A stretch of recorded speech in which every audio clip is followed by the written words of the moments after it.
Guys, ito yung nabili naming mangga sa Lulu Supermarket.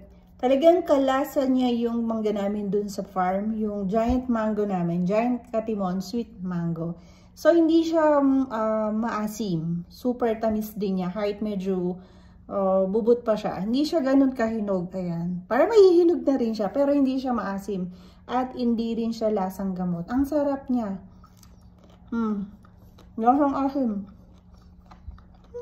Sarap. Ganito yung mangga namin sa farm. Kasi laki din niya. Sarap. Tapos ang dami niya, oh. Ang dami. Isang plato, isang mangga. Para napakamahal naman. 32 reals ang inabot nito. So, kung i-convert mo sa peso natin, mahal talaga.